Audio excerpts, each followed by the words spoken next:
Innal hamdalillah nahmaduhu wa nasta'inuhu wa nastaghfiruh wa na'udzu billahi min syururi anfusina wa min sayyiati a'malina. May yahdihillahu fala mudilla lahu wa may yudlilhu fala hadiyalah. Wa ashhadu an la ilaha illallah wahdahu la syarikalah wa ashhadu anna Muhammadan abduhu wa rasuluhu la nabiyya ba'dah. Qala Allah subhanahu wa ta'ala fil Qur'anil Karim, ya ayyuhalladzina amanu taqullaha haqqa tuqatih wa la tamutunna illa wa antum muslimun, amma ba'd. Alhamdulillah, selalu kita memuja dan memuji Allah Subhanahu wa ta'ala atas segala nikmat-nikmat dan karunia-karunia yang sangat banyak yang telah Allah berikan kepada kita. Begitu pula selalu salawat dan salam kita junjungkan kepada Nabi kita, Nabi yang mulia, Nabi besar Nabi Muhammad sallallahu alaihi wasallam, dan kepada keluarga-keluarganya, begitu pula para sahabat-sahabatnya, karena semua telah Allah katakan radhiyallahu anhum wa radu'an. Allah telah ridha kepada mereka semua dan mereka semua pun telah ridha kepada Allah Subhanahu wa taala. Jamaah yang dimuliakan oleh Allah Subhanahu wa taala, kita lanjutkan kembali kajian kita, yang mana kajian kita ini pada kitab yang disebut dengan Kitabut Tauhid, yang insyaallah kita akan jadikan rutinan setiap bulan 2 kali, yaitu di Ahad ba'dal maghrib pekan pertama, begitu pula Ahad ba'dal maghrib pekan keempat. Naam, barakallahu fikum. Dan insyaallah pada pertemuan kali ini kita akan melanjutkan kembali kajian kita pada Kitabut Tauhid yang ditulis oleh Syekh Muhammad bin Abdul Wahhab rahimahullahu ta'ala, yang di pertemuan yang lalu kita sudah ambil bab yang pertama, yaitu bab tentang Kitabut Tauhid. Dan insyaallah pada pertemuan kali ini kita akan masuk ke bab yang kedua. Qala al-muallif rahimahullahu ta'ala, berkata penulis yaitu Syekh Muhammad bin Abdul Wahhab, semoga Allah Subhanahu wa taala merahmatinya, babu fadlut tauhid wa ma yukaffiru minadz-dzunub. Kata penulis Syekh Muhammad bin Abdul Wahhab, bab kedua adalah bab tentang keutamaan tauhid dan apa-apa yang dapat dihapuskan daripada dosa karena tauhid tersebut. Jamaah yang dirahmati Allah Subhanahu wa taala, al-muallif sebagaimana disampaikan oleh para ulama, muallif penulis kitab ini yaitu Syekh Muhammad bin Abdul Wahhab, semoga Allah merahmatinya, menulis bab tentang keutamaan tauhid, begitu juga tentang apa-apa saja yang bisa dihapuskan daripada dosa-dosa karena tauhid. Itu ditulis oleh penulis, tujuannya adalah untuk memberikan kepada kita motivasi agar kita semangat untuk mempelajari tauhid, agar kita semangat terus untuk mentauhidkan Allah Subhanahu wa taala. Kenapa? Karena kalau kita memahami tentang tauhidullah, betul-betul kita mentauhidkan Allah, betul-betul kita mempelajari tauhid itu sesuai dengan apa yang Allah inginkan dan apa yang disampaikan oleh Nabi Muhammad sallallahu alaihi wasallam, maka ganjarannya sangat besar. Apa kata muallif? Tauhid dapat menghapuskan segala dosa-dosa. Ini bukan main-main ganjarannya. Oleh karena itu sengaja penulis mendatangkan bab tentang keutamaan tauhid, dan salah satu daripada keutamaan tauhid adalah dapat menghapuskan segala dosa-dosa.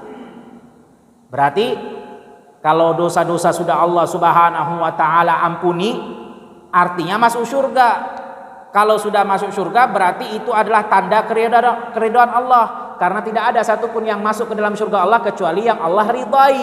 Berarti betapa besar ganjaran kalau kita mempelajari tauhid. Maka semangat, jangan bermalas-malasan kita mempelajari tentang tauhid ini. Ganjarannya nggak main-main, diampuni segala dosa-dosa. Artinya kalau sudah tidak ada dosa masuk surga, karena nggak ada orang masuk ke dalam surga dalam keadaan berdosa, itu nggak ada. Dan surga Allah tempatnya apa? Tempatnya Allah Subhanahu wa taala ridhai. Artinya Allah ridha kepada mereka yang masuk ke dalam surga. Karena apa? Karena tauhid. Nah itu kata para ulama, bab yang kedua, muallif penulis Syekh Muhammad bin Abdul Wahab sengaja mendatangkan tentang keutamaan tauhid agar kita semangat, agar kita termotivasi untuk terus belajar tauhid, terus belajar tauhid. Dan mempelajari tentang tauhid ini bukan untuk penuntut ilmu, untuk segala khalayak, baik orang awam, baik dia penuntut ilmu, baik dia baru hijrah atau orang awam, semua wajib mempelajari tauhid. Baik yang sudah alim, baik ana atau antum, semua kita butuh untuk terus dan terus mempelajari tauhid. Karena tauhid ini pembahasannya sangat panjang jamaah.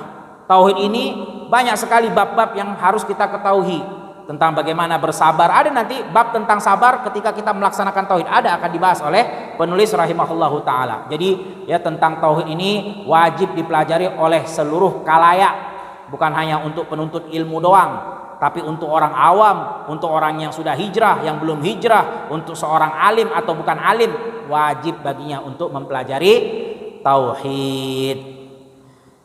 Jamaah yang dirahmati Allah Subhanahu wa taala, di sini ada perselisihan ketika membahas tentang bab yang didatangkan oleh muallif, babu fadlu tauhid wa ma yukaffiru minadz dzunub, yang artinya keutamaan tauhid dan apa-apa yang dapat dihapuskan oleh tauhid tersebut daripada dosa-dosa. Nah, di sini terjadi perselisihan. Ada sebagian para ulama yang memaknai wa ma yukaffiru, ma di sini mereka i'rabkan. Jadi kalau antum pernah belajar bahasa Arab, insyaallah antum mengertilah bahwasanya ma itu ada terkadang dikatakan dengan ma mausulah, ada juga terkadang dikatakan dengan ma masdariyah. Nah, ini kalau yang belum pernah belajar bahasa Arab ya nggak apa-apa, dengar aja ya, dengar aja, insyaallah nanti kalau belajar antum akan paham sendiri. Nah, sebagian ulama mengatakan wa ma yukaffiru minadz dzunub, maksudnya ma di sini adalah ma mausulah. Mausulah itu maka mengandung makna, artinya begini: keutamaan tauhid dan dosa-dosa yang dapat dihapuskan karena tauhid. Ini pendapat pertama. Pendapat yang kedua mengatakan wa ma yukaffiru minadz dzunub, ma di sini adalah bukan ma mausulah tapi ma masdariyah, yang mengandung makna, karena ma mausulah dengan ma masdariyah beda makna ini. Ya, nggak sama. Nah, kalau ma masdariyah maka mengandung makna kata para ulama, yaitu maksudnya keutamaan tauhid, dan tauhid dapat mengampuni dan menghapus segala dosa-dosa. Artinya tauhid itu bisa menghapus segala dosa-dosa tanpa terkecuali. Itu pendapat yang kedua. Wallahu a'lam bisawab. Yang kita kuatkan, yang kita rojikan adalah pendapat yang kedua, yaitu maksudnya di sini maknya adalah ma masdariyah, yang artinya tauhid itu dapat menghapuskan segala dosa. Apapun jenis dosanya, sebesar apapun akan dihapuskan karena tauhid. Karena kalau kita mengambil pendapat yang pertama yaitu ma mausulah, maka seolah-olah kata para ulama, kalau kita mengambil pendapat yang pertama seolah-olah yaitu tauhid dan apa-apa yang dihapuskan dari dosa karena tauhid. Jadi seolah-olah kata para ulama ada dosa-dosa yang nggak bisa dihapus oleh tauhid. Kalau kita ngambil pendapat yang pertama, nah ini kata para ulama kurang tepat. Kenapa? Karena dalil Al-Quran dan hadis menunjukkan dengan tauhid bisa diampuni segala dosa-dosa apapun jenisnya. Bahkan dikatakan oleh para ulama tidak ada yang bisa ya berhadapan dengan tauhid daripada dosa-dosa, nggak akan bisa. Kalau ada tauhid pasti dosa itu akan dihapuskan, apapun dosanya. Wallahu a'lam bishawab. Dan itu pendapat yang kita kuatkan, yaitu pendapat yang kedua, dengan tauhid akan diampuni dan dihapus segala jenis apapun daripada dosa, sebesar apapun, seluas apapun. Dan nanti akan kita baca dalil-dalilnya yang akan disampaikan oleh penulis rahimahullahu taala, yaitu Syekh Muhammad bin Abdul Wahab. Dan di sini disampaikan ada 6 hadis atau 6 dalil menunjukkan keutamaan tauhid, dan salah satu daripada keutamaan yang sangat spesial adalah dapat mengampuni segala dosa-dosa. Jadi jamaah sekalian yang dirahmati Allah Subhanahu wa taala, jangan sampai kita salah paham. Jangan kita mengira bahwasanya keutamaan tauhid cuman mengampuni dosa doang. Ini keliru. Ya. Jadi di sini muallif itu sengaja mendatangkan kata dosa-dosa yang diampuni karena tauhid untuk menunjukkan apa? Bukan menunjukkan berarti keutamaan tauhid itu cuman itu doang, bukan. Itu salah paham. Di sini muallif penulis mendatangkan ucapan dan apa-apa yang dapat dihapuskan dari dosa karena tauhid untuk menunjukkan bahwasannya keutamaan daripada tauhid yang paling spesial, yang paling utama adalah menghapuskan segala dosa. Walaupun keutamaan tauhid bukan itu doang ya. Banyak keutamaan-keutamaan orang yang mempelajari tauhid yang akan dia dapatkan banyak sekali. Salah satunya adalah apa? Syafaat Nabi Muhammad sallallahu alaihi wasallam, sebagaimana diriwayatkan oleh Imam Bukhari. Abu Hurairah, sahabat Nabi sallallahu alaihi wasallam radhiyallahu anhu, pernah bertanya ke Rasulullah, "Ya Rasulullah, man as'adun nas bi syafa'atika yaumal qiyamah?" Wahai Rasulullah, siapa nanti orang yang paling bahagia mendapatkan syafaatmu di hari kiamat? Siapa itu orangnya? Maka dijawab oleh Nabi sallallahu alaihi wasallam, as'adun nas bi syafa'ati yaumal qiyamah, manusia yang paling bahagia mendapatkan syafaatku di hari kiamat nanti, mereka adalah yang mengatakan la ilaha illallah mukhlisan min qibali nafsih, yang jujur, murni betul-betul dari dalam hati mereka. Mereka ucapkan itu la ilaha illallah. Itu orang yang paling bahagia nanti di hari kiamat mendapatkan syafaat Nabi Muhammad sallallahu alaihi wasallam. Artinya apa? Artinya keutamaan tauhid bukan hanya mengampuni dosa-dosa, tapi juga akan mendapatkan syafaat Nabi sallallahu alaihi wasallam. Begitu juga orang yang mempelajari tauhid, bukan hanya dia mendapatkan syafaat di hari kiamat, bukan hanya dia diampuni dosa-dosanya, dia juga akan diberikan rasa aman di dunia dan akhirat. Akan Allah berikan rasa keamanan baik di dunia maupun di akhirat bagi siapa? Bagi yang bertauhid, bagi yang mempelajari tauhid. Dalilnya mana? Dalilnya firman Allah Subhanahu wa taala surat Al-An'am ayat 82. Apa kata Allah Subhanahu wa taala? Walladzina amanu wa lam yalbisu imanahum bidzulmin ulaika lahumul amnu wa hum muhtadun. Mereka orang-orang yang beriman yang tidak mencampurkan iman mereka dengan kezoliman, itulah mereka orang yang bakal mendapatkan keamanan di dunia dan akhirat, dan mereka adalah orang-orang yang diberikan petunjuk. Jadi banyak jamaah keutamaan kita mempelajari tauhid. Orang yang mentauhidkan Allah itu banyak keutamaannya. Tapi di antara keutamaan-keutamaan itu yang paling spesial, yang paling top adalah diampuninya segala dosa-dosa. Kenapa kita bilang paling top? Karena orang yang telah diampuni oleh Allah dosa-dosanya, artinya dia masuk surga. Kalau dia masuk surga, artinya dia sudah mendapatkan ridha Allah Subhanahu wa ta'ala. Mau apa lagi kalau Allah telah ridha kepada kita? Selesai sudah. Itu adalah puncak kenikmatan yang paling besar, yaitu ketika Allah meridai seorang hambanya. Makanya perhatikan, rekomendasi puncak yang paling tinggi tingkatan para sahabat itu adalah ketika Allah ridha kepada mereka. Makanya dikatakan dalam Al-Quran, radhiyallahu anhum wa radu'an, Allah ridha kepada mereka dan mereka pun ridha kepada Allah Subhanahu wa ta'ala. Menunjukkan ini tingkatan paling tinggi, yaitu ketika sudah mendapatkan keridhaan Allah, dan mereka adalah sahabat Nabi Muhammad sallallahu alaihi wasallam. Sudah dijamin keridhaan Allah untuk mereka. Kemudian jamaah sekalian yang dirahmati Allah Subhanahu wa ta'ala, al-muallif mendatangkan dalil-dalil tentang keutamaan orang yang bertauhid, keutamaan orang yang mempelajari tauhid, orang yang mentauhidkan Allah. Nah, didatangkan dalil-dalilnya. Dalil yang pertama adalah surat Al-An'am ayat 82. Nah, bagi yang punya kitabnya, bisa kita mengikuti surat Al-An'am ayat 82. Apa kata Allah Subhanahu wa ta'ala? Ini dalil yang pertama. Ya, bab yang kedua tentang keutamaan tauhid dan apa-apa yang dapat diampuni dosa karena tauhid. Dalil yang pertama, firman Allah Subhanahu wa taala, alladzina amanu wa lam yalbisu imanahum bidzulmin ulaika lahumul amnu wa hum muhtadun.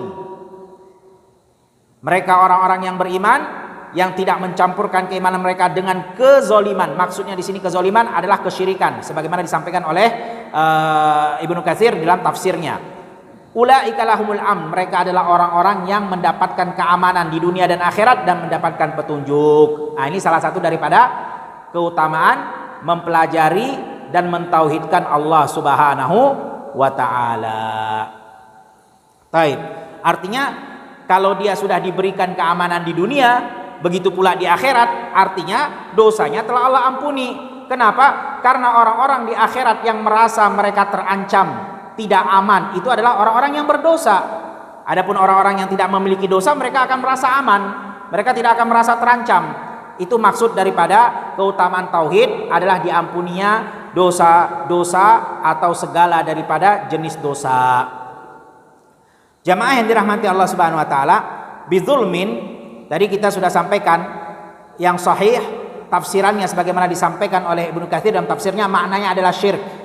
Sebagaimana ketika ayat ini diturunkan, sebagaimana diriwayatkan oleh Imam Bukhari, bahwasanya para sahabat Nabi SAW datang ke Rasulullah. Jadi mereka mengira bahwasanya bizulmin itu adalah maknanya umum. Karena kita tahu kezoliman itu ada 3. Nah, ini nanti kita akan jadikan tanya jawab, bagi yang bisa catat bisa menjawab, insya Allah ada hadiah. Kezoliman ada 3. Kezoliman itu ada 3. Yang pertama, jenis kezolimannya yaitu menzolimi diri sendiri. Kezoliman itu ada 3. Yang pertama adalah kezoliman yaitu menzolimi diri sendiri. Dan ini seperti apa contohnya? Ya seperti maksiat. Orang yang nggak mau sholat, ya, orang yang berbuat maksiat, mencuri, berzina, itu sebenarnya hakikatnya dia sedang menzolimi diri dia sendiri. Kenapa? Karena dia bakal diazab nanti di hari kiamat. Dia merugikan diri dia. Dia membuat diri dia bakal sengsara nanti di hari kiamat. Jadi orang yang tidak taat kepada Allah, yang bermaksiat kepada Allah, itu hakikatnya kita sedang menzolimi diri sendiri. Kenapa? Karena kita menjadikan diri kita sebagai tempat yang bakal pantas untuk diazab nanti di hari kiamat. Itu sama saja membuat diri kita celaka, berarti ngezolimi diri sendiri. Nah, itu makna zolim yang pertama. Karena zolim ada 3 tadi kita sampaikan. Kemudian kezoliman yang kedua, jenis kezoliman yang kedua adalah menzolimi orang lain. Nah, ini yang banyak kita tahu, dengan kita memukul orang, mengambil harta orang, menjahati orang lain. Nah, itu namanya zolim, tapi zolim kepada orang lain. Ini jenis zolim yang kedua. Kemudian jenis zolim yang ketiga adalah menzolimi hak Allah Subhanahu wa taala. Apa itu? Ya syirik. Kita tidak mentauhidkan Allah Subhanahu wa taala. Itu artinya kita menzolimi hak Allah, karena hak Allah Subhanahu wa taala adalah untuk diibadahi. Kita tidak boleh menyekutukan Allah. Kata Allah Subhanahu wa taala, "Wa ma khalaqtul jinna wal insan illa liya'budun." Aku ciptakan manusia dan jin cuma satu, untuk mengibadahiku. Artinya itu adalah hak patennya Allah Subhanahu wa taala untuk diibadahi dan tidak disekutukan dengan apapun. Nah, kalau kita menyekutukan Allah berarti kita menzolimi hak Allah Subhanahu wa taala. Dan yang sahih di sini jamaah sekalian yang dirahmati Allah Subhanahu wa taala, maknanya bidzulmin adalah syirik. Karena kita sudah sampaikan, diriwayatkan oleh Imam Bukhari, sahabat Nabi SAW ketika diturunkan ayat ini datang ke Rasulullah. Karena mereka merasa, wah, kami berarti bukan orang-orang yang mendapatkan keamanan di dunia dan akhirat, dan kami bukan orang yang mendapatkan petunjuk. Karena kan syaratnya orang yang tidak mencampuri imannya dengan kezoliman. Mereka menganggap siapa manusia yang bisa lepas dari namanya kezoliman. Namanya manusia itu nggak ada yang suci kecuali Nabi Muhammad SAW maksum. Semua manusia punya kesalahan. Nggak ada manusia yang tidak pernah melakukan kesalahan. Kullu bani Adam khata', kata Rasulullah. Semua manusia punya kesalahan. Begitu juga sahabat Nabi SAW. Cuma bedanya apa? Sahabat Nabi SAW kesalahan mereka langsung diampuni oleh Allah Subhanahu Wa Taala. Kenapa? Karena di masa penurunan wahyu langsung datang pengampunan dari Allah, langsung datang rekomendasi dari Allah. Karena masanya itu masa penurunan wahyu. Sedangkan kita wallahu alam bisawab, kita cuman mengharap saja semoga Allah mengampuni kita. Adapun jaminan, adapun kepastian wallahu alam bisawab. Adapun para sahabat Nabi pasti sudah dikatakan radhiyallahu anhum wa radwan. Itu bedanya antara kesalahan yang dilakukan oleh para sahabat dengan kesalahan yang kita lakukan. Bedanya di situ. Mereka sudah ada jaminan ampunan dari Allah. Kalau kita hanya berharap saja, ya Allah, semoga Engkau mengampuni segala dosa-dosaku. Adapun pasti saya diampuni, pasti saya masuk surga, tak ada jaminan legalitas sama sekali. Nah, itu perbedaannya ya. Jangan sampai nanti kita samakan pula diri kita dengan sahabat Nabi. Oh begitu, sahabat Nabi pernah buat salah, berarti saya juga pernah buat salah. Berarti nggak ada bedanya saya dengan sahabat Nabi. Beda. Bedanya kesalahan mereka sudah ada jaminan diampuni. Kalau kita, wallahu a'lam, kita berharap aja. Semoga Allah ampuni, ya Allah. Banyak kita doa, banyak kita zikir, banyak kita melakukan hasanat, kebaikan-kebaikan. Harapan, ya Allah, semoga Kau ampuni dan jauhkan aku dari neraka-Mu, ya Allah. Itu saja. Dan insya Allah Allah mendengarkan doa hamba-hambanya. Nah, mereka para sahabat tadi datang ke Rasulullah. Mereka salah paham, dikiranya kezoliman ya secara umum kan gitu. Ya Rasulullah, Allah mengatakan dalam surat Al-An'am ayat 82 bahwasannya orang yang tidak mencampuri keimanan yang dengan kezoliman, barulah itu orang yang mendapatkan petunjuk dan mendapatkan keamanan di hari kiamat dan di dunia. Lah kami bagaimana ya Rasulullah? Kami ini manusia biasa. Kami pernah buat dosa, kami juga pernah buat kesalahan. Gimana? Berarti kami nggak dapat petunjuk, berarti kami nggak dapat keamanan nanti di hari kiamat, wahai Rasulullah. Datang para sahabat bertanya. Maka kata Rasulullah SAW sebagai diriwayatkan oleh Imam Bukhari, maksudnya kata Rasulullah bukan kezoliman secara umum. Maksud Allah dalam surat Al-An'am ayat 82 ini adalah kezoliman yang maksudnya kesyirikan. Dalilnya mana? Bahwasannya kesyirikan itu bagian daripada kezoliman. Kata Allah Subhanahu wa taala, "Inna syirka la zulmun azim." Sesungguhnya kesyirikan itu adalah kezoliman yang paling besar. Berarti kesyirikan termasuk daripada kezoliman, dan itulah yang diinginkan oleh Allah Subhanahu wa taala. Maksud daripada bizulmin surat Al-An'am ayat 82. Jamaah sekalian yang dirahmati Allah Subhanahu wa taala, surat Al-An'am ayat 82 ini dalil yang pertama dalam bab tentang keutamaan tauhid. Ini ada kisahnya.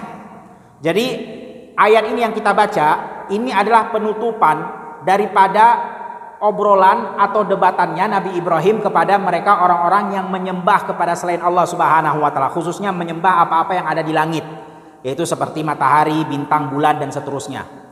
Jamaah sekalian yang dirahmati Allah Subhanahu wa taala, oleh karena itu penting kita lihat ya kisah ayat sebelumnya biar kita paham maksud daripada Allah Subhanahu wa taala bizulmin ini adalah kesyirikan, karena berkaitan dengan kisah Nabi Ibrahim. Ini sedang menceritakan tentang Nabi Ibrahim ketika berdebat ataupun ya mengadu hujah antara dirinya yaitu Nabi Ibrahim dengan orang-orang yang menyembah kepada selain Allah, khususnya yang ada di langit seperti matahari, bintang, bulan dan lain-lainnya. Nah, antum bisa buka, bagi yang bisa buka Al-Qur'an boleh dibuka biar kita bisa mengikuti sesama.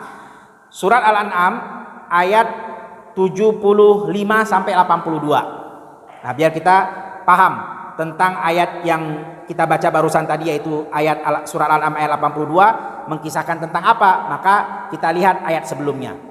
Surat Al-An'am ayat 75. Dan nanti ada beberapa faedah yang bisa kita ambil daripada surat Al-An'am ayat 75 ini sampai ke ayat 82. Allah Subhanahu wa taala berfirman, "Wa kadzalika nuriya Ibrahim malakutas samawati wal ard waliyakuna minal muqinin." Begitu pula ketika Allah memperlihatkan kepada Nabi Ibrahim tentang kekuasaan-kekuasaannya yang ada di langit dan yang ada di bumi, agar Nabi Ibrahim bertambah keyakinannya. Nah, ini penting kita ketahui jamaah, karena banyak sekali orang-orang yang salah paham. Terutama ketika kita masih ingat, ketika kita masih belajar di sekolah umum, banyak sekali ya guru-guru agama mengatakan bahwasannya Nabi Ibrahim itu awal mulanya nggak beriman kepada Allah. Kenapa? Dijelaskan nanti di ayat setelahnya. Ketika Nabi Ibrahim melihat bintang, kemudian bintang itu hilang, dia mengatakan, saya nggak mau menganggap Tuhan itu yang bisa hilang. Kemudian dia lihat lagi bulan, bulan itu pun hilang. Tiba-tiba dia katakan, saya tidak mau menjadikan Tuhan benda yang bisa hilang. Lihat matahari begitu pula hilang, dan seterusnya. Maka jamaah sekalian yang dirahmati Allah Subhanahu wa taala, pemahaman tentang mengatakan bahwasannya Nabi Ibrahim itu asal muasalnya tidak beriman kepada Allah kemudian baru mendapatkan petunjuk dari Allah Subhanahu wa taala, ini adalah pemahaman yang batil, salah. Dibantah oleh para ulama. Tafsirannya bukan seperti itu. Tapi Nabi Ibrahim dia sudah beriman dari awal. Karena ini kisahnya mengkisahkan tentang bagaimana Nabi Ibrahim alaihissalam berdebat dengan orang-orang yang menyembah kepada selain Allah, khususnya yang ada di langit, yaitu seperti bintang, bulan, matahari dan lain-lain. Karena ini kisahnya perdebatan setelah Nabi Ibrahim alaihissalam diusir dari Babilonia, yaitu negeri Irak. Kita tahu Nabi Ibrahim sebelum berada di Palestina, karena nanti pada akhirnya Nabi Ibrahim hijrah ke Palestina. Sebelum hijrah ke Palestina, Nabi Ibrahim itu dia berdakwah di negeri Babilonia, sekarang namanya negeri Irak. Yang kita tahu dia mendakwahkan ayahnya, kemudian mendakwahkan Raja Namrud dan juga kaumnya, sampai akhirnya Nabi Ibrahim memenggal semua berhala-berhala yang ada kecil-kecil di sekitar berhala yang besar, dan kapaknya ditinggalkan kepada berhala yang besar. Dan akhirnya Nabi Ibrahim pun, karena mereka Raja Namrud dan juga rakyat-rakyatnya tidak bisa membantah apa yang telah disampaikan oleh Nabi Ibrahim, akhirnya mereka mengumpulkan kayu bakar untuk membakar Nabi Ibrahim hidup-hidup. Tapi Allah Subhanahu wa taala mengatakan kuniya naru bardan wa salaman. Nah, Allah mengatakan wahai api jadilah kamu dingin dan keselamatan untuk Nabi Ibrahim, sampai habis kayu bakarnya, gosong semuanya, tapi Nabi Ibrahim ternyata masih selamat. Dan di situ akhirnya Raja Namrud, begitu rakyatnya juga mengusir Nabi Ibrahim, dan Nabi Ibrahim pun diperintahkan untuk hijrah ke Palestina. Nah, di Palestina dia berjumpa lagi dengan kaum yang menyembah kepada selain Allah Subhanahu wa taala, yaitu menyembah matahari, bintang dan bulan dan lain-lainnya, apa yang ada di langit. Nah, inilah kisahnya. Surat Al-An'am ayat 75 sampai ayat 82. Perhatikan. Falamma janna 'alaihi al-lailu ra'a kaukaba qala hadza rabbi falamma afala qala la uhibbul afilin. Ketika malam hari, dan ini perhatikan jamaah, ada huruf fa, karena banyak orang yang salah paham. Dikiranya beberapa hari Nabi Ibrahim itu mencari kebenaran, dalam keadaan artinya dia masih musyrik. Dia hari itu menyembah bintang, kemudian setelahnya berikutnya dia menyembah bulan, setelahnya berikutnya dia menyembah matahari. Tidak ada berhari-hari, dan itu bukan menyembah. Ini adalah teks ketika Nabi Ibrahim berdialog atau berdebat dengan orang yang menyembah matahari, bulan dan bintang. Buktinya mana dalilnya? Kata para ulama, falamma janna 'alaihi lailu ra'a kaukaba. Bagi yang bisa buka Al-Qur'an ya boleh dibuka biar kita bisa paham, ikut membaca, begitu juga kita ikut mengambil ilmu apa yang telah disampaikan. Falamma, fa di sini kata para ulama tafsir, dalam bahasa Arab itu ada beberapa huruf yang dia dijadikan sebagai huruf gandeng. Kalau bahasa Arabnya namanya ataf. Kalau antum pernah belajar bahasa Arab, ini penting kita belajar bahasa Arab jamaah. Kenapa? Karena Al-Quran diturunkan dengan bahasa Arab, hadis pun begitu diturunkan dengan bahasa Arab, Nabi Muhammad berbicara dengan bicara bahasa Arab. Nah, kita belajar bahasa Arab untuk biar kita mudah paham, biar kita mudah mengerti apa maksud daripada perintah Allah, apa maksud daripada larangan Nabi Shallallahu Alaihi Wasallam. Dan bahasa Arab, ketahuilah jamaah sekalian yang dirahmati Allah SWT, lebih penting dari segala bahasa yang ada di atas dunia ini. Antum keliru kalau belajar bahasa Inggris, bahasa Arab nggak belajar, keliru. Bahasa Arab dulu kita pelajari, setelahnya kalau bisa bahasa Inggris, itu pun kalau dibutuhkan, karena hukumnya adalah fardhu kifayah bagi siapa yang membutuhkan. Sedangkan belajar bahasa Arab adalah fardhul ain, wajib atas segala muslim dan muslimah, karena tidak mungkin kita bisa memahami agama kita kecuali dengan bahasa Arab. Maka ketahuilah, mempelajari bahasa Arab itu lebih penting dari mempelajari segala bahasa yang ada di atas muka bumi ini. Lebih penting daripada belajar bahasa Indonesia, lebih penting daripada belajar bahasa Inggris dan bahasa-bahasa lainnya. Bahasa Arab yang pertama. Karena itu kebutuhan kita di dunia, begitu pula di akhirat jamaah sekalian yang dirahmati Allah Subhanahu wa taala. Karena dengan itu kita bisa beribadah, karena dengan itu kita bisa bahagia. Maka jangan lupa, kalau memang antum bisa mempelajari bahasa Arab, maka pelajari. Dan insya Allah mempelajari bahasa Arab ini jamaah, kalau memang betul-betul sungguh-sungguh, ya sepekan sekali, insya Allah setahun antum sudah ngerti bahasa Arab. Enggak lama insya Allah. Tapi dengan niat betul-betul sungguh-sungguh, ijtihad, bukan kadang hadir kadang enggak, kadang hadir kadang enggak. Wah, ini repot nih. Kadang begitu memang. Yang susah itu istiqomah jamaah. Ya. Maka insya Allah kalau kita betul-betul semangat mempelajari bahasa Arab, kita akan mengerti bahasa Arab itu kurang lebih 1 tahun, insya Allah antum akan paham. Kalau betul-betul dengan cara yang benar, yaitu mempelajarinya dengan sungguh-sungguh, begitu juga continue, tidak putus, insya Allah tidak lama waktunya. Wallahu a'lam bishawab. Perhatikan, falamma janna, fa di sini bahasa Arab itu disebutkan ada namanya huruf ataf. Huruf ataf itu adalah huruf penggandeng. Jadi ada daripada huruf penggandeng itu ada wa, ada fa, begitu juga ada summa. Dan ini sama-sama sebagai penggandeng. Cuman bedanya apa? Kalau wa itu dia tidak menunjukkan kepada waktu, artinya tidak ada susunannya. Jadi kalau kita mengatakan jaa Muhammad wa Zaidun, datang Muhammad dan Zaid, di sini tidak menunjukkan makna berarti si Zaid dulu, si Muhammad dulu yang datang baru si Zaid, atau si Zaid dulu yang datang baru si Muhammad. Nggak ada, karena huruf wa itu tidak menunjukkan kepada makna waktu. Pokoknya ya datang, bisa dia datangnya berbarengan, bisa juga datang dulu si Muhammad baru kemudian setelahnya datang si Zaid, bisa datangnya juga mungkin dalam waktu yang singkat atau dalam waktu yang panjang, si Muhammad dulu datang kemudian waktunya sudah berlalu beberapa jam baru datang si Zaid. Pokoknya tidak ada di situ makna tentang waktu, bebas. Itu kalau wa, kalau kita datangkan wa. Nah, kalau fa dia menunjukkan kepada urutan, tapi waktunya dalam waktu yang singkat, bukan waktu yang panjang. Jadi kalau kita mengatakan jaa Muhammad fa Zaidun, datang Muhammad fa Zaidun, kemudian segera setelahnya si Zaid datang. Itu kalau kita datangkan huruf fa. Jadi dia waktunya si Muhammad dulu, ada urutan, dan dalam waktu tidak lama datanglah si Zaid. Nah, sedangkan summa kita bilang tidak ada wa, ada fa, ada summa. Nah, sedangkan summa ini dia juga menunjukkan kepada urutan. Kita katakan jaa Muhammadun summa Zaidun, datang Muhammad kemudian Zaid. Maknanya sama, wa dan summa kemudian fa kemudian, mirip maknanya. Tapi ada maksud dan tujuan berbeda, karena bahasa Arab itu memiliki ya tujuan dan maksud, begitu juga makna yang berbeda dengan satu sama lainnya. Nah, kalau kita katakan jaa Zaidun summa au jaa Muhammad summa Zaidun, maka itu maksudnya si Muhammad dulu yang datang, kemudian baru si Zaid datang, tapi dalam waktu ya jangka waktu yang panjang, bukan jangka waktu yang pendek. Artinya 1 jam 2 jam kemudian baru datang si Zaid. Beda dengan fa. Fa itu artinya langsung. Nah, di sini apa yang ingin kita sampaikan jamaah? Falamma janna alaihi lailu ra'a kaukaba. Maksudnya di malam itu langsung, nggak pakai berhari-hari. Satu malam itu dia berdebat dengan orang-orang yang menyembah kepada selain Allah, khususnya yang dia sembah adalah apa yang ada di langit, baik matahari, bulan dan bintang. Pada malam itu langsung. Makanya dikatakan falamma janna alaihi lailu ra'a kaukaba.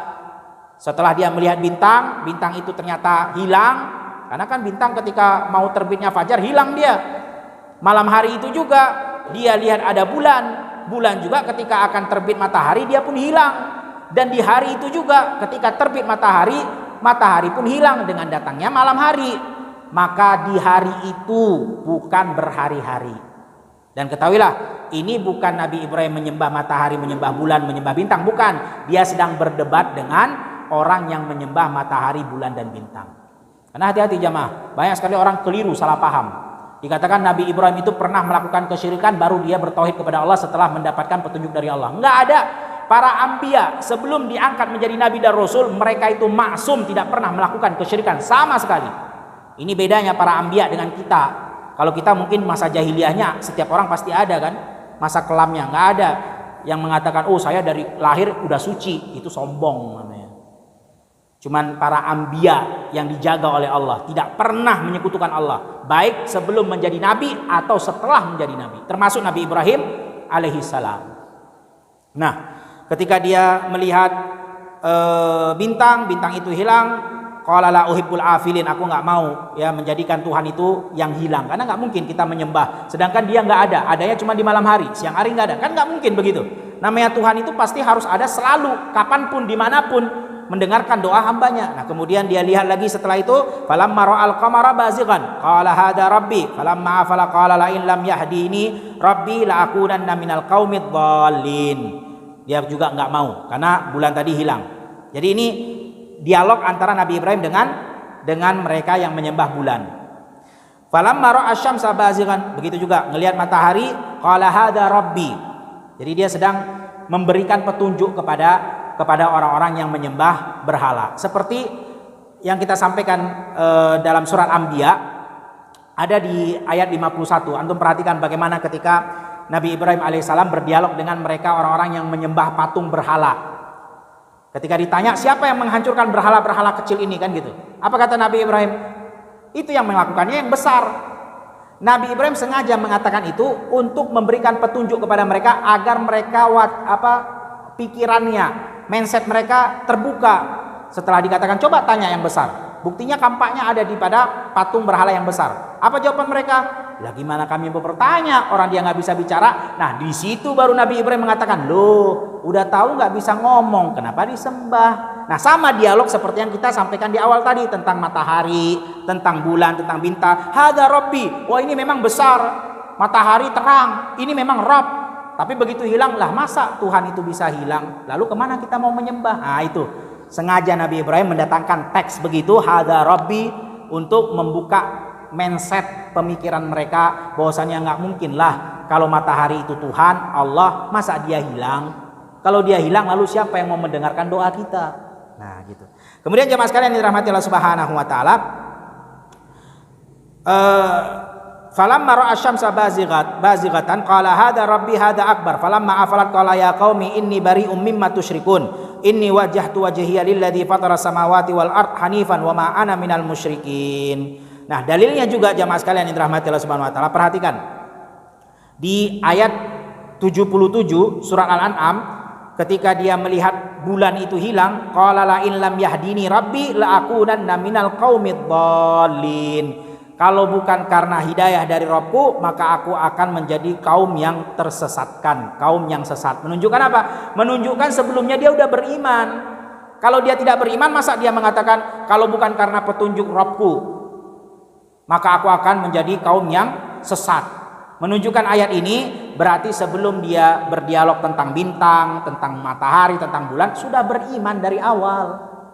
Nah ini penting kita ketahui jamaah sekalian yang dirahmati Allah Subhanahu wa ta'ala. Karena ini adalah akidah, berkaitannya dengan keyakinan. Kita harus yakin para nabi, para anbiya tidak pernah melakukan kesyirikan kepada Allah, baik sebelum menjadi nabi ataupun setelah jadi nabi. Ini akidah ahlu sunnah wal jamaah. Ya, hati-hati kalau kita mengatakan para anbiya itu juga pernah kok melakukan kesyirikan. Nauzubillah min dzalik. Kemudian jamaah sekalian yang dirahmati Allah Subhanahu wa taala, kita lanjutkan ya. Ini sedikit agar kita tahu bahwasannya histori tentang bidzulmin ini adalah kesyirikan, karena ayat sebelumnya Nabi Ibrahim berdialog dengan mereka orang-orang yang menyembah berhala. Berhala ini maksudnya adalah selain Allah Subhanahu wa taala, dan terutama yang ada di langit seperti bintang, bulan dan matahari. Wallahu a'lam bishawab. Kemudian dalil yang kedua. Dalil yang kedua kata muallif rahimahullahu taala, yaitu hadis Nabi sallallahu alaihi wasallam yang diriwayatkan oleh Imam Bukhari dan Imam Muslim, dan hadisnya adalah sahih, dari sahabat Ubadah bin Samit radhiyallahu anhu. Dari sahabat Ubadah bin Samit, semoga Allah meridhoinya, berkata Rasulullah sallallahu alaihi wasallam, "Man syahida an la ilaha illallah wahdahu la syarikalah wa anna Muhammadan abduhu wa rasuluh wa anna Isa abdullahi wa rasuluh wa kalimatuhu alqaha ila Maryam wa ruhum minhu wal jannatu haq wan narul haq adkhalahu Allah al jannah ala ma kana minal amal." Hadisnya riwayat Imam Bukhari dan Imam Muslim dan hadisnya sahih. Kata Rasulullah sallallahu alaihi wasallam dari sahabat Ubadah bin Samit, apa kata Rasulullah? Siapa yang bersyahadat, bersaksi bahwasannya la ilaha illallah wahdahu la syarikalah, dan dia tidak menyekutukan Allah Subhanahu wa taala, wa anna Muhammadan abdu wa rasuluh, dan Muhammad itu adalah hambanya dan rasulnya, rasul Allah Subhanahu wa taala, wa anna Isa abdullahi wa rasuluh, dan begitu juga Nabi Isa adalah hamba Allah dan utusan Allah Subhanahu wa taala, dan kalimat Allah Subhanahu wa taala yang disampaikan kepada Maryam, begitu juga ruh yang Allah sampaikan kepada Maryam, wal jannat wa jannatul haq wan narul haq, begitu juga surga itu adalah hak, begitu juga neraka itu adalah hak, maka Allah akan masukkan dia ke dalam surganya sesuai dengan amal perbuatan ibadahnya. Dan ini hadisnya adalah sahih, riwayat Imam Bukhari dan Imam Muslim. Jemaah sekalian yang dirahmati Allah Subhanahu wa taala, kata Rasulullah apa? Man syahida an la ilaha illallah. Jadi ini masih dalil tentang menunjukkan keutamaan tauhid. Bahwasanya siapa yang mentauhidkan Allah, la ilaha illallah wa anna Muhammadan abduhu rasuluh, kemudian dia katakan Isa itu juga adalah hamba Allah, Isa itu juga Rasulullah, kemudian dia katakan juga bahwasannya surga itu benar adanya, neraka itu benar adanya, begitu juga Allah Subhanahu wa taala sampaikan tentang kalimatnya kepada Maryam, Begitu juga tentang bahwasannya ruh yang Allah Subhanahu wa taala utus kepada Maryam, yaitu malaikat, untuk menyampaikan tentang bahwasannya Maryam akan mengandung anak yang bakal menjadi nabi. Nah, kalau kita katakan, kita yakini, kita katakan itu benar, maka berarti tauhid maksudnya. Maka Allah akan masukkan dia ke dalam surganya. Ini dalil tentang keutamaan dengan tauhid, Allah ampuni dosanya dan Allah masukkan dia ke dalam surga Allah Subhanahu wa taala. Kata Rasulullah apa? Siapa yang bersaksi bahwasannya la ilaha illallah, mengucapkan la ilaha illallah.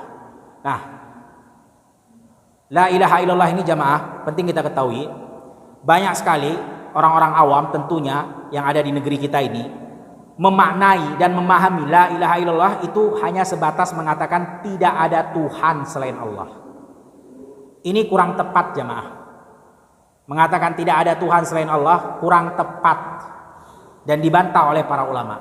Kenapa kurang tepat? Karena 3 hal. Nah, ini nanti kita tanya nih di akhir kajian. La ilaha illallah dikatakan atau dimaknai, dipahami dengan tidak ada Tuhan selain Allah, ini kurang tepat dan dibantah oleh para ulama dengan 3 hal. Baik, tafadhol barakallahu fiik. Nah,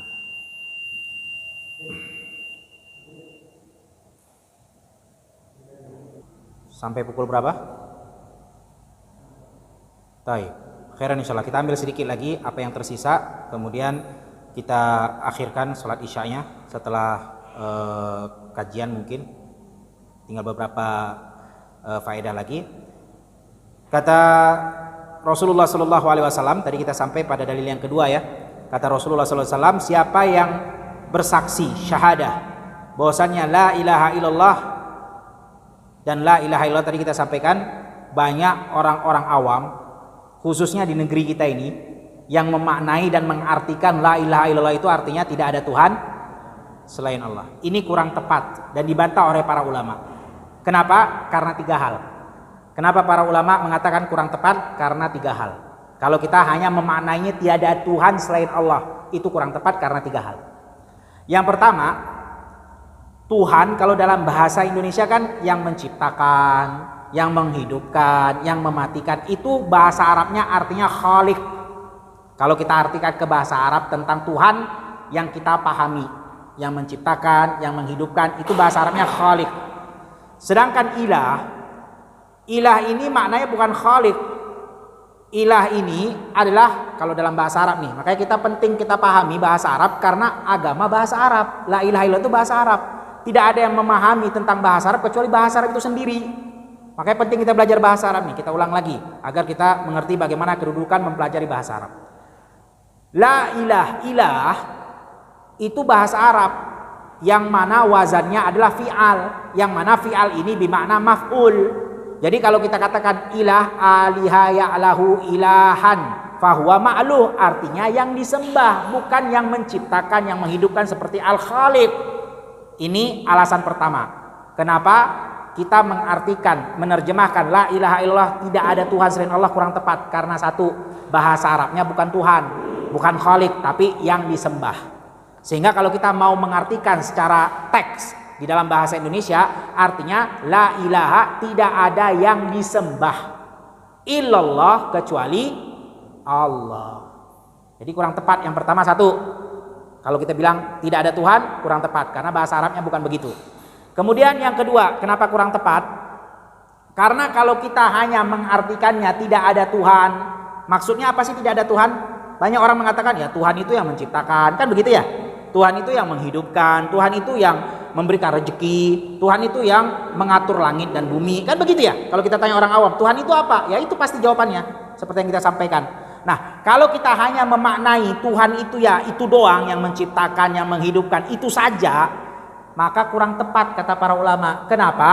Karena yang diinginkan oleh Allah dan Rasulnya bukan hanya meyakini Tuhan yang menciptakan, Tuhan yang menghidupkan, bukan hanya itu yang harus diyakini, tetapi juga harus diyakini bahwasanya ibadah itu pula tidak boleh diberikan kepada selain Allah. Begitu juga tauhid itu kita membenarkan apa yang datang kabarnya dari Allah Subhanahu wa taala tentang nama-nama dan sifat-sifatnya. Makanya para ulama mengatakan mentauhidkan Allah itu harus 3 hal. Yang pertama tentang perbuatan yang memang menjadi khusus milik Allah seperti menghidupkan dan mematikan. Kemudian dari sisi yang lain juga harus kita tauhidkan Allah dari ibadah perbuatan kita yang hanya kita berikan untuk Allah semata. Dan yang ketiga yaitu membenarkan kabar yang datangnya dari Allah dan Rasulnya, khususnya tentang nama dan sifat Allah yang hanya menjadi milik Allah.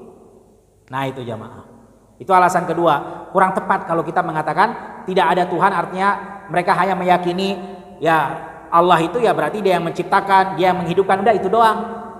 Karena kalau memang maknanya itu doang, kalau seandainya itu benar, ya cukup hanya kita meyakini Allah yang menghidupkan, Allah yang mematikan, itu saja, maka niscaya jamaah sekalian yang dirahmati Allah Subhanahu wa taala, Abu Jahal, Abu Lahab segera mengatakan la ilaha illallah. Langsung mereka ucapkan itu la ilaha illallah. Tapi kenapa mereka tidak ucapkan? Karena mereka tahu maksud dan tujuan la ilaha illallah bukan cuma meyakini Tuhan itu yang menciptakan dan menghidupkan, bukan. Karena mereka dari awal sudah yakin itu. Dalam surat Az-Zumar disebutkan ayat 38. Apa kata Allah Subhanahu wa taala? Wala in sa'altahum man khalaqas samawati wal ard la yaquluna Allah. Kalau kau tanyakan kepada mereka wahai Muhammad, untuk menunjukkan orang Quraisy itu dikatakan musyrik bukan karena nggak percaya ada namanya Tuhan Allah. Yakin mereka. Coba tanya, kata Allah Subhanahu wa taala. Tanya wahai Muhammad kepada mereka, siapa yang menciptakan langit dan bumi? Semua akan mengatakan la yaquluna Allah. Allah, mereka tahu kok. Bahkan ketika mereka diombang-ambing di tengah lautan, apa kata Allah Subhanahu wa taala? Ya, da'allah mukhlishina lahuddin. Ketika mereka betul-betul terdesak, tercepit, mereka tuluskan doanya, meminta hanya kepada Allah. Artinya mereka tahu yang menghidupkan itu Allah, yang mengabulkan doa itu Allah, yang menciptakan langit dan bumi itu Allah, tahu. Cuman nggak mau kalau ibadahnya cuman untuk Allah semata. Mereka maunya ya bagi dong ke Allah sebagian, ke patung-patung sebagian, begitu. Karena mereka punya syubhat. Syubhatnya apa? Kalau cuman Allah doang yang kita ibadahi, cuma satu doang ini, tiba-tiba dia nggak ngasih, kita mau lari kemana coba? Itu syubhat mereka. Tapi kalau kita punya tempat pelarian, istilahnya kan begitu, ban serep kan gitu istilahnya. Yang ini nggak ngasih, kan ada Tuhan-Tuhan berhala itu bisa kita minta kepada mereka. Makanya mereka syubhatnya apa ketika ditanya, kenapa kalian sembah itu berhala? Mereka mengatakan mana abuduhum, kami nggak sembah mereka, illa liyuqarribuna ilallahi zulfa. Cuman kami jadikan perantara biar doa kami lebih cepat didengar sama Allah. Nah ini namanya syirik. Jadi ingat, syirik itu bukan berarti tidak percaya ada Tuhan namanya Allah ya. Dia percaya, dia beriman Tuhan yang menciptakan Allah, Tuhan yang menghidupkan itu Allah, dia yakin itu. Tapi dia nggak mau kalau cuma doa untuk Allah doang, yang lain nggak boleh. Kalau cuma sembelih untuk Allah doang, yang lain nggak boleh. Mereka nggak mau begitu. Alasannya tadi macam-macam. Ya, yang pertama syubhat tadi tentang kalau nanti kita cuman Allah ya doang yang kita sembah, lalu mau lari kemana nanti kalau misalnya Allah nggak ngasih. Yang kedua ya fanatisme kesukuan. Ini kan sudah ajaran nenek moyang kami. Nenek moyang kami sudah lakukan ini ratusan tahun. Masa ditinggalkan? Masa kita bilang mereka salah semua? Mungkinlah kakek kita, buyut kita dibilang salah, enak aja. Itu aja alasannya. Kalau bukan karena memang mereka bodoh, kalau tidak mereka itu ya punya syubhat di akalnya, kalau tidak dengan alasan fanatisme, kesukuan dan lain-lainnya, budaya, adat istiadat dan seterusnya. Nah, taib. Sama seperti zaman sekarang juga. Makanya syirik itu dari zaman Nabi Muhammad sampai zaman sekarang sama ya, syirik-syirik, cuma beda bungkusannya doang. Dibilang dengan apa? Sedekah, sedekah laut, sedekah bumi. Nanti kalau udah nggak dapat dalilnya, mereka katakan, wah ini kan ajaran Nusantara. Kita mah harus jadikan Islam itu Islam Nusantara, bukan Islam Arab. Alasannya apa? Biar untuk membudayakan tradisi dan adat istiadat. Ya itu aja.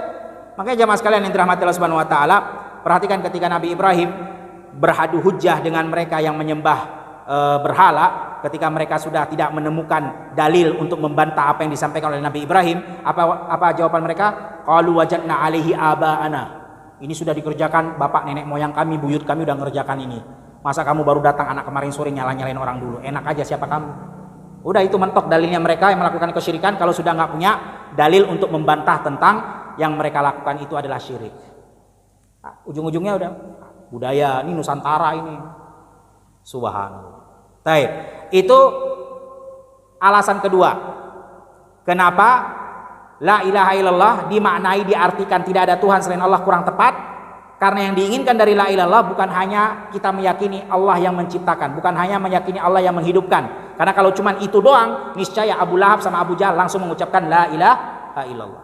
Baik, yang ketiga, kenapa kita katakan la ilaha tidak ada Tuhan selain Allah itu kurang tepat?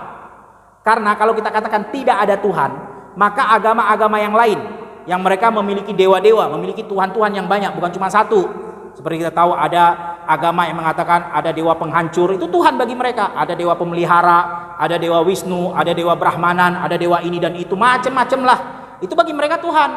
Nah kalau kita katakan tidak ada Tuhan, enak aja kalian, akan dibantah sama mereka orang-orang yang beragama selain Islam. Ini Tuhan kami kok banyak, Tuhan langit, Tuhan bumi. Kalian bilang nggak ada Tuhan dari mana? Maka kurang tepat kita katakan tidak ada Tuhan, tapi tidak ada yang disembah, yaitu Tuhan kalian. Tapi yang disembah itu yang benar adalah Allah Subhanahu wa taala. Maka makna yang tepat adalah la ilaha illallah, tidak ada yang disembah, la ma'budin, yang hak kecuali Allah Subhanahu wa taala. Jadi paham ya? Mengapa la ilaha illallah tidak ada Tuhan selain Allah kurang tepat? Karena tiga hal. Kita ulangi, yang pertama karena bahasa Arabnya bukan maknanya adalah Tuhan, tapi adalah yang disembah. Kemudian yang kedua, kalau cuman hanya kita katakan Tuhan itu maksudnya adalah yang menciptakan, yang menghidupkan, maka nggak ada bedanya keyakinan kita dengan keyakinannya orang-orang jahiliyah musyrikin Quraisy seperti Abu Lahab dan Abu Jahal. Kemudian yang ketiga, kalau kita katakan tidak ada Tuhan, maka akan gampang dibantah oleh agama-agama lain yang mereka memiliki Tuhan yang banyak. Seperti dewa-dewa langit, dewa-dewa bumi dan seterusnya. Mereka akan katakan enak aja tidak ada Tuhan selain Allah. Ini Tuhan kami Brahmanan, ini Tuhan kami Wisnu, ini Tuhan kami ini dan itu dan seterusnya. Taib. Kemudian syahadat yang kedua, wa anna Muhammadan abduhu wa rasuluh. Nah, ini penting juga kita pahami jamaah sekalian yang dirahmati Allah Subhanahu wa taala. Sampai pukul berapa kita? 19.15. Kita akhirkan isya sampai pukul jam 8, setengah 8. Taib, kita ambil 15 menit lagi. Wa anna Muhammadan abduhu wa rasuluh. Syahadat berikutnya adalah mengatakan Muhammad itu adalah hamba Allah dan Rasulnya. Nah, perhatikan jamaah. Abduhu, kita harus meyakini bahwasannya Nabi Muhammad SAW adalah manusia. Nabi Muhammad itu adalah hamba Allah. Buktinya di mana dia manusia? Buktinya dia makan. Buktinya dia juga terluka. Buktinya dia juga menikah. Dia punya istri. Dia juga punya anak. Itu kan semua perbuatan-perbuatan yang dibutuhkan oleh manusia. Berarti Nabi Muhammad itu adalah hamba Allah, manusia, sama seperti kita. Tidak mengetahui perkara gaib, karena yang hanya mengetahui perkara gaib adalah Allah semata. Makanya dikatakan dalam Al-Qur'anil Karim, apa kata Allah Subhanahu wa taala mengenai tentang Nabi Muhammad sallallahu alaihi wasallam? Kata kul inni la a'lamul ghaib law a'lamul ghaib lastaghfartu minal khair wa ma massani minas su'. Kata Allah Subhanahu wa taala, katakan wahai Muhammad, kau tak tahu masalah gaib sama sekali kecuali yang Allah berikan kepadanya tentang pengetahuan gaib. Selebihnya Nabi Muhammad pada asalnya tidak tahu masalah gaib. Kalau seandainya Nabi Muhammad tahu masalah gaib, kata Allah Subhanahu wa taala mengkhabarkan dalam Al-Qur'annya, niscaya Nabi Muhammad akan selalu berharap kebaikan yang menimpa dirinya dan dia tidak akan menimpa keburukan atasnya. Buktinya nggak seperti itu kenyataannya. Kita lihat di perang Uhud, bagaimana Nabi Shallallahu alaihi wasallam terluka, patah gigi gerahamnya, bocor kepalanya. Begitu juga bahkan Nabi Muhammad Shallallahu alaihi wasallam pernah mau diracuni oleh wanita Yahudi dengan cara diberikan daging kambing yang sudah diracuni. Nabi Muhammad SAW sempat memakan, tetapi Allah lindungi tidak sampai Rasulullah SAW wafat karena itu. Walaupun di akhir hayatnya, kata Aisyah, sebagaimana diriwayatkan dalam hadis yang sahih, Rasulullah SAW termasuk salah satu yang membuat datangnya ajal Nabi Muhammad adalah bekas racun yang pernah dimakan ketika Rasulullah mau diracuni oleh wanita Yahudi. Dan banyak lagi Nabi Muhammad SAW tidak tahu masalah gaib. Buktinya apa? Buktinya ketika hilang kalungnya istrinya Aisyah, nggak ada yang tahu. Cari semua nggak ada yang tahu. Nabi Muhammad SAW juga nggak tahu. Ketika Aisyah dituduh, difitnah bahwasannya dia adalah wanita yang berzina, nggak tahu Rasulullah ini benar apa salah, benar nggak Aisyah itu berzina atau bohong, nggak tahu.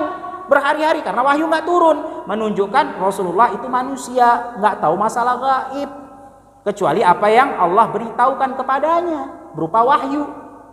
Kemudian jamaah, wa rasuluh, dan ingat baik-baik, betul Nabi Muhammad itu manusia sama seperti kita, makan, minum, tidur. Nabi Muhammad juga menangis, Nabi Muhammad juga terluka, Nabi Muhammad juga menikah, Nabi Muhammad juga tersenyum, punya teman, sama seperti kita. Tapi hati-hati, memang dia manusia biasa, tapi dia punya kedudukan tinggi karena dia adalah utusan Allah Subhanahu wa taala. Sehingga jangan sampai kita sama seperti pendapatnya orang-orang liberal. Orang-orang liberal kelewatan batas. Dia katakan, "Oh, Nabi Muhammad manusia biasa." Betul. Tapi mereka punya maksud dan tujuan dengan mengatakan Nabi Muhammad itu manusia biasa. Artinya berarti ajaran Nabi Muhammad udah nggak berlaku lagi zaman sekarang, udah kelamaan. Itu mah orang zaman dulu. Zaman kita yang paling paham lah tentang zaman kita ini. Sehingga itu hadis nggak bisa lagi dipakai. Itu Al-Quran harus direvisi itu. Maka kita sampaikan betul dia manusia biasa, sama seperti kita makan dan minum. Tapi dia utusan Allah, sedangkan engkau utusan setan. Mengatakan Nabi Muhammad hukumnya nggak berlaku lagi. Gimana caranya? Orang yang mengutusnya adalah Allah Subhanahu wa taala. Kalau seandainya hukumnya tidak sesuai lagi dengan zaman kita sekarang, berarti Allah dong yang salah. Karena Allah yang ngutus Nabi Muhammad. Gimana caranya Allah salah? Ini hati-hati jemaah. Banyak syubhat-syubhat orang liberal begitu. Memang pertama dikatakan Nabi Muhammad adalah manusia, dia juga makan, dia juga bersedih. Betul, memang manusia. Tapi jangan lupa, dia manusia bukan manusia sembarangan. Manusia yang punya kedudukan tinggi, dia adalah utusan Allah. Yang mana ketika kita katakan dia utusan Allah, berarti kita harus ada konsekuensi 4 ketika mengatakan Rasulullah itu adalah utusan Allah. Konsekuensinya apa?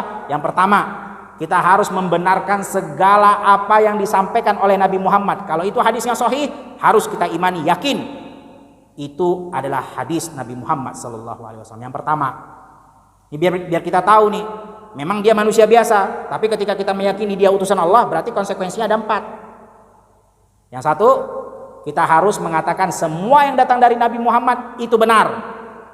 Makanya jangan pernah kita membantah hadis yang sahih sedikit pun. Karena ini konsekuensi. Kita mengatakan Rasulullah itu adalah utusan Allah.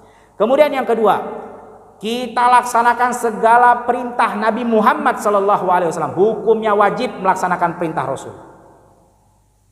Kemudian yang ketiga, semua larangan-larangan Nabi Muhammad juga wajib kita tinggalkan. Dan yang terakhir, yang paling penting, yang keempat, kita tidak beribadah kecuali dengan apa yang diajarkan oleh Nabi Muhammad SAW. Ini harga mati seorang mukmin, seorang muslim. Pokoknya ibadah harus ada ajarannya dari Nabi Muhammad SAW. Kalau nggak ada, berarti jangan lakukan, karena hukum asal ibadah adalah haram. Jadi hukum asal ibadah itu kata para ulama haram, nggak boleh dikerjakan. Sampai kapan? Sampai datang dalilnya, baik Al-Quran maupun hadis, yaitu yang diajarkan oleh Allah dan Rasulullah Sallallahu Alaihi Wasallam. Makanya dalam kaidah para ulama mengatakan apa? Al ilmu qabla qauli wal amal. Berilmu dulu, baru kita berucap dan beramal. Kenapa? Penting ilmu, ketahui dulu dalilnya. Pelajari dalilnya, karena hukum asal ibadah haram sampai datang dalil. Artinya pelajari, ilmui, baru kita amalkan dan kita ucapkan, kita sampaikan, kita dakwahkan. Karena beda jemaah, orang yang beribadah dengan ilmu sama orang yang beribadah ikut-ikutan, cuman pas lagi viral-viral dia ikut orang ke masjid, dia ke masjid. Makanya perhatikan bulan Ramadan. Bulan Ramadan yang nggak pernah kelihatan batang hidungnya sama sekali di masjid, bulan Ramadan kelihatan. Penuh masjid. Kenapa? Ya lagi viral orang ke masjid bulan Ramadan kan, dia ikutan viral juga. Begitu selesai Ramadan, orang pada hilang semua tuh, nggak kelihatan lagi di mana batang hidungnya yang tadi Ramadan. Kenapa bisa hilang? Karena dia nggak punya ilmu, dia kira sholat itu cuma Ramadan doang. Habis Ramadan Tuhannya udah hilang. Kalau orang punya ilmu kan ngerti, sholat itu bukan bulan Ramadan doang. Sholat itu kapanpun, di waktu sholat harus sholat laki-laki ke masjid. Itu yang paham ilmu. Dia tahu Allah itu senantiasa melihat, Allah itu senantiasa memperhatikan. Dia tahu karena ilmu. Orang nggak berilmu ikut-ikutan aja. Wih, lagi rame nih ke masjid, ikutan gitu. Lagi rame ngelihat artis pakai jenggot, pada jenggotan, ya. Nggak paham dia ilmu. Begitu udah nggak ada lagi viral, dia cukur jenggotnya. Makanya kalau dulu, masya Allah, susah kita kalau berjenggot dikatain ini itu. Tapi begitu ada artis yang sekarang, apalagi artis luar negeri, sekarang lagi ngetren itu berjenggot, ya. Nah, orang pada jenggotan semua, orang pada senang, bagus tuh bagus. Kenapa? Nggak ada ilmu, jenggotannya cuma ikutan orang. Allahumma musta'an. Kemudian jamaah sekalian yang dirahmati Allah Subhanahu wa taala, wa anna Isa Abdullah wa Rasul. Ini panjang nih kalau kita membahas tentang Nabi Isa ya, karena ada beberapa syubhat. Waktunya tinggal 5 menit lagi ya. Taib, khairan insyaallah. Mungkin kita jadikan sesi terakhir tanya jawab saja, karena tinggal 5 menit lagi. Karena kalau kita menyambung pembahasan wa anna Isa Abdullah wa Rasuluh, banyak faedah-faedah yang disampaikan para ulama, karena ini berkaitan tentang syubhat-syubhat orang-orang Nasara. Ya, jadi orang-orang Nasara itu pada awalnya mereka beriman kepada Allah Subhanahu wa taala.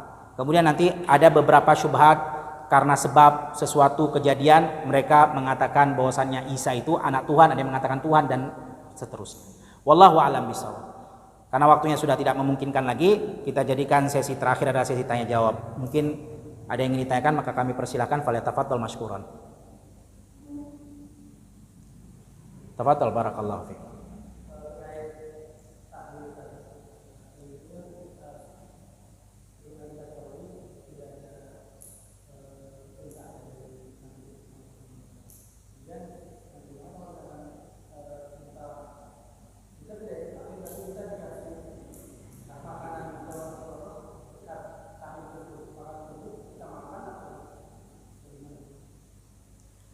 Baik, wallahu a'lam bishawab. Kalau kita bercerita tentang tahlil, maka penting kita ketahui apa maksud daripada tahlil itu.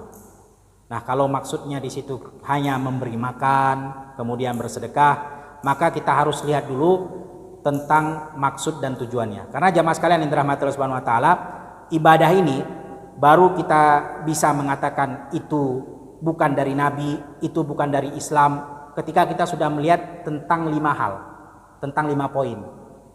Yang pertama adalah kita perhatikan waktu, kemudian kita perhatikan jumlah, kemudian kita perhatikan tempat. Maksudnya apa? Kalau ada penentuannya dari Nabi, maka kita harus ambil penentuan itu, tidak boleh ambil penentuan yang lain. Contohnya seperti jumlah tadi, rakaat sholat subuh 2, sholat zuhur 4, itu sudah ditentukan jumlahnya. Jangan ambil jumlah yang lain. Kalau diambil jumlah yang lain, berarti itu bukan dari Islam. Ya. Dengan alasan apapun, karena banyak orang sekarang mengatakan, sholat subuh cuma 2 rakaat, padahal saya lagi semangat, baru bangun tidur, lagi nggak capek, sedangkan zuhur lagi siang panas, lagi pulang kerja 4 rakaat. Kenapa subuh 2 rakaat, zuhur 4 rakaat? Kenapa nggak subuh juga 4 rakaat? Saya lagi semangat. Ya nggak bisa. Udah ada penentuannya dari Rasul. Maka kita lihat itu jumlah, tempat, waktu, kemudian susunan, ya, kemudian aplikasinya, caranya. Nah, seperti tadi. Kalau dikatakan cuman untuk memberi makan, memberi sedekah, maka kita lihat waktunya. Ada tidak penentuan dari Nabi dan Allah Subhanahu wa taala bahwasanya sedekah itu ditentukan ketika orang mati? Nah, enggak ada, berarti salahnya di situ. Karena penting kita sampaikan ini jamaah, banyak orang-orang awam, mereka mengatakan, "Masa sedekah enggak boleh? Masa kasih makan anak yatim enggak boleh?" Yang membuat tidak boleh bukan sedekahnya, tapi waktunya. Kenapa? Karena tidak ditentukan. Tadi kita bilang ibadah itu sebelum dikerjakan harus diilmui dulu, dan ilmu yang harus diperhatikan tentang ibadah 5 poin: jumlah, tempat, waktu, susunan, aplikasi, cara. Kalau memang ada dari salah satu dari 5 itu ditentukan oleh Nabi, maka kita tentukan. Kalau nggak ada baru bebas. Nah, sedekah ada tidak penentuannya? Sedekah kepada anak yatim ketika orang mati? Nggak ada. Berarti kalau tidak ada, jangan kita ambil penentuan apapun, ya bebaskan aja begitu. Sedekah kapanpun, dimanapun, jangan tunggu orang mati. Itu maksudnya. Ketika kita tetapkan apa yang tidak ditetapkan oleh Allah dan Rasulnya, baru itu namanya salah. Ya, sama seperti juga Yasin contohnya. Makanya ini banyak orang awam kalau tidak dijelaskan dari awal, mereka akan keliru, dikiranya baca Quran nggak boleh. Bukan baca Qurannya nggak boleh. Yasin, Al-Baqarah, Ali Imran, bagus dibaca, keren, pahala. Tapi kenapa nggak boleh? Ketika ditentukan malam Jumat doang. Nah, ini harus cari penentuannya dari Allah dan Rasul. Karena kita nggak boleh menambahkan atau mengurangi apa yang datangnya dari Allah dan Rasul. Nggak boleh kita tambah, nggak boleh kita kurangi. Sudah lengkap agama ini, kan begitu. Nah, tentang tahlilan tadi, maka jelas kalau dikatakan khusus untuk ketika mati, nah maka nggak boleh.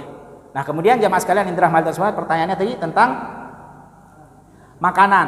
Nah, kalau makanan itu disembelih untuk Allah Subhanahu wa taala, memang dia niat menyembelih hewan itu untuk Allah Subhanahu wa taala, kemudian baru nanti dia alihkan ke acara apa, maka tidak mengapa, itu boleh dimakan. ya. Tapi kalau memang sudah dia sembelih bukan untuk Allah, seperti memang kambing itu dia sembelih untuk acara haulnya si fulan dan si fulan contohnya, memang untuk kuburan itu dia sembelih. Ini saya sembelih ya Abah fulan, bismillah kan gitu. Walaupun dia ucapkan bismillah tapi niatnya sudah bukan untuk Allah, maka yang seperti itu tidak boleh kita makan. Tapi kalau dia beli di pasar contohnya, orang yang beli orang lain, dia beli sekilo, 2 kilo, 3 kilo untuk dia masak untuk acara-acara yang seperti kita disampaikan di awal, maka tidak apa-apa kita memakannya. Bahkan kata para ulama, perhatikan jemaah sekalian yang dirahmati Allah Subhanahu wa taala, ini penting kita bedakan ya. Harta itu ada yang haram karena perbuatannya, ada yang haram karena zatnya. Ini penting antum ketahui. Ya, harta termasuk kambing, sapi itu harta. Kalau didapatkan dengan cara yang haram, seperti ya kambing dicuri, ataupun seperti kambing hasil daripada korupsi, uangnya uang korupsi, dia belikan kambing. Maka caranya yang Allah haramkan, dia berdosa karena caranya. Tapi zat yang dia dapat itu tidak apa-apa dimakan. Ini yang membedakan dengan bendanya yang haram, zatnya yang haram seperti narkoba. Narkoba ini kan memang zatnya yang haram. Nah, kalau zatnya yang haram itu yang nggak boleh antum ambil. Bahkan dikatakan para ulama ada kaidah, ya, kullu malin haram, kullu malin tuktasabu minal haram, summa tahsul bitariqatil halal fahuwa halal. Semua harta yang didapat dengan cara yang haram kemudian diberikan dengan cara yang halal, maka dia menjadi halal. Ya contohnya anak jual kitab. Ada seorang penjual narkoba, pengedar. Dia pengen beli kitab pakai uang dari hasil narkoba. Saya tahu dia kerja narkoba, tapi bukan saya yang suruh dia jual narkoba. Saya nggak mau tahu, saya cuma dagang buku. Dia beli dengan uang itu, ya sudah. Harganya 10.000, ambil uangnya, kasih bukunya. Uangnya halal. Kenapa? Dari cara yang halal. Atau selain sebaliknya, dia seorang pengedar narkoba, dapat uang banyak. Dia berikan kepada istri dan anaknya, dan istri anaknya tahu kalau dia kerjaannya narkoba, tapi anak dan istrinya tidak suruh dia menjual narkoba, bahkan dinasihatin jangan kau jual, tapi tetap aja namanya brengsek kan gitu, tetap aja dia jual, dan memang istrinya tidak punya nafkah selain itu, maka dia ambil, nggak mengapa, tapi yang menanggung dosanya adalah suaminya. Nah itu dibedakan antara mana zatnya yang haram dengan cara perbuatannya yang haram, tetap dosa, tapi kata Abdullah ibnu Abbas, sahabat Nabi SAW, untuk mimbab menjaga-jaga, berhati-hati, lebih baik kalau kita punya penghasilan daripada di luar daripada penghasilan itu, maka kita tidak ambil. Kalau memang seorang istri punya kerjaan lain, dia punya harta sendiri, dia tahu ini kerjaan suaminya nggak beres, dan dinasihatin tetap aja brengsek kan gitu, dia nggak ambil karena dia punya harta sendiri, itu lebih baik. Tapi kalau dia nggak punya penghasilan, seorang ibu rumah tangga, memang dari nafkah suaminya itu saja yang dia makan, ya sudah, mau gimana lagi, suami yang menanggung dosanya. Wallahu a'lam bishawab. Ada lagi yang tanyakan? Tafadhal, barakallahu fiik.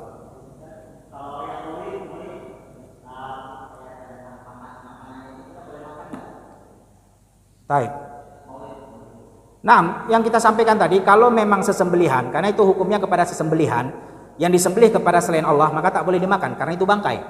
Tapi kalau bukan makanan sesembelihan seperti sayur-sayuran, itu tak mengapa, halalan thayyiban, asalkan memang makanan yang dihalalkan oleh Allah Subhanahu wa taala. Jadi bedakan di situ jamaah antara makanan dengan perbuatan.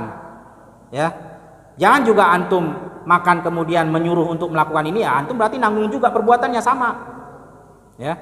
Nah, itu dibedakan antara khamr dengan minuman biasa. Kalau khamr memang zatnya sudah haram. Makanya siapapun yang membawanya, siapapun yang meminumnya, siapapun yang mengantarkannya, siapapun yang menuangkannya, dalam hadis dikatakan kena laknat. Kenapa? Karena zatnya khamr. Semua kena. Yang pegang, yang antar, yang nunjukin, yang menuangkan, yang minta dituangkan, semua kena laknat karena zatnya yang haram. Tapi kalau sayur-sayuran diadakan di situ pesta dan kemudian dihadiahkan kepada kita, kita makan aja. Yang penting kita nggak ikut perbuatan itu, dan kita nasihati kalau itu tidak benar. Kalau kita mengatakan oh nggak apa-apa kerjakan aja, berarti antum tanggung juga dosanya bareng-bareng. Ya, taib, barakallahu fikum. Ada lagi yang ditanyakan? Tidak ada. Kalau tidak ada, kita tutup dengan ana yang bertanya. Nah, insya Allah kalau ana yang bertanya ada hadiah. Satu pertanyaan ikhwan, satu pertanyaan buat akhwat. Habis itu kita sholat isya. Pertanyaan buat ikhwan yang bisa jawab angkat tangan. Kita tunjuk, karena nanti kalau jawab semua siapa yang dapat hadiahnya kita nggak tahu. 1001 wajah manusia di padang mahsyar, masya Allah. Ini tentang bagaimana kondisinya orang ketika dibangkitkan nanti di pada mahsyar. Dan orang yang paling bahagia tadi kita sampaikan adalah orang yang bertauhid kepada Allah, mendapatkan syafaat dari Nabi Muhammad sallallahu alaihi wasallam. Pertanyaannya, angkat tangan yang bisa jawab. Pertanyaannya, coba sebutkan 3 alasan kenapa la ilaha illallah, tidak ada Tuhan selain Allah, kurang tepat. 3. Kenapa? Kata para ulama, tidak ada Tuhan selain Allah, la ilaha illallah kurang tepat. Tafadhol. Ilah bukan Tuhan artinya. 2.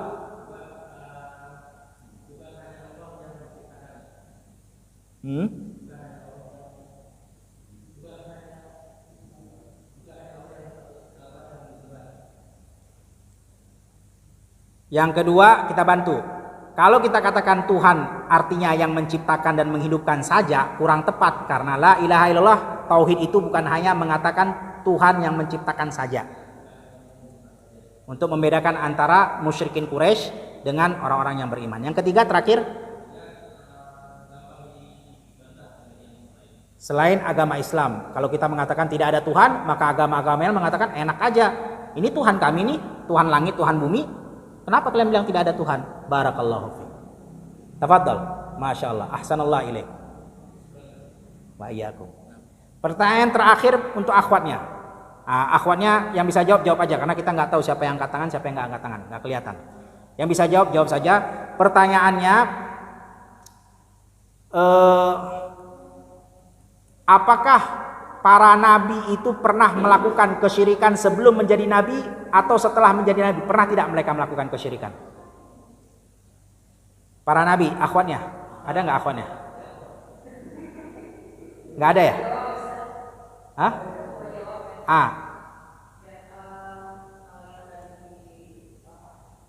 Jawabannya, pernah tidak para nabi melakukan kesyirikan di masa hidupnya?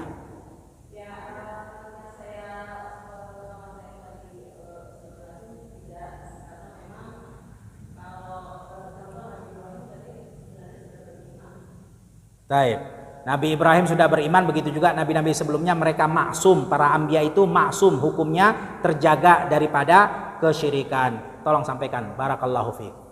Masya Allah. Baik, itu saja mungkin yang bisa kita sampaikan pada pertemuan kali ini, karena waktunya juga sudah lewat daripada waktu yang telah ditentukan.